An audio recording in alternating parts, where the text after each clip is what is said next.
Good Tuesday evening. It is garden update time.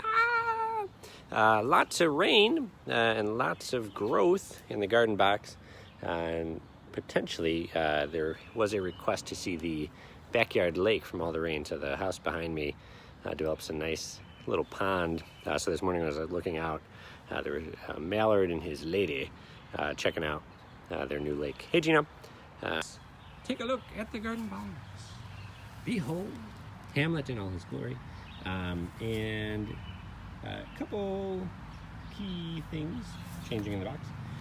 So the radishes, front row, I thinned them out for the first time. So after watching a couple other YouTube videos on how to do it, there are two choices. You can either pull it out and possibly damage the roots of the surrounding plants, or you can take scissors and snip. So I snipped out a couple. They're still pretty close together. Hey, Mike. Oh, from Hawaii, no less. I bet you have a better view than this. Hey, Sean. So the radishes are the front row. Probably in another 2 or 3 weeks, those should be ready to harvest. The next row, I believe that's spinach. Looks like spinach. Front row should be carrots. So we have radishes on the left, carrots on the right, clowns to the left of me. This is spinach, and then the next one is kale. So growing abundantly, I have more kale than Whole Foods by the end of the summer. So that's cool. Like my baby kale, nice and tasty. And then we're starting to see some other stuff take off. This next row, it should be basil, is the hope. But it's not really in line. But Sean, I will tell you once this is harvestable, so we can have a proper feast. And then the back row, those are Brussels sprouts. So interested to see how those grow, as we've never grown those before. I definitely haven't, so curious to see that. So the other stuff that you can't really tell just yet, there's arugula somewhere in here. Yet to see it. And then spinach is that next row, and then some other fun stuff. So I've yet to purchase any tomatoes or green peppers. That's to go on the side of the house. I'll take a quick tour of the back lake, provided the Wi-Fi holds out. So you can maybe hear the squishiness of the lawn. It's quite damp.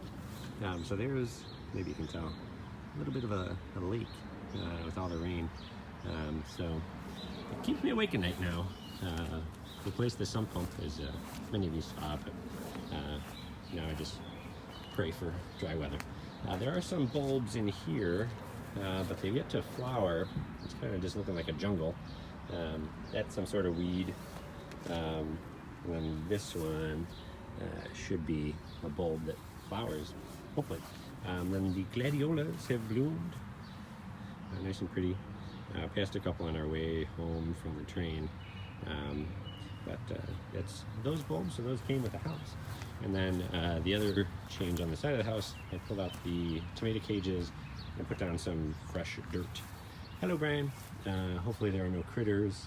So my coworkers delighted in watching last year's hit garden update with our friendly visitor, the possum. So the tomatoes and peppers are going here. I jazzed up the dirt to be fresh and mixed it up, putting in some elbow grease. So that's this side of the house, nothing really cooking there. And then the morning glories grow in here. They shouldn't come back every year, but they do. Usually they take a little while. Leanne watching from inside the house. So those will be the morning glories that will grow up the trellis. I should probably pull off the dead ones. But that's that, and then more gladiolas in the front. And then the dandelion field.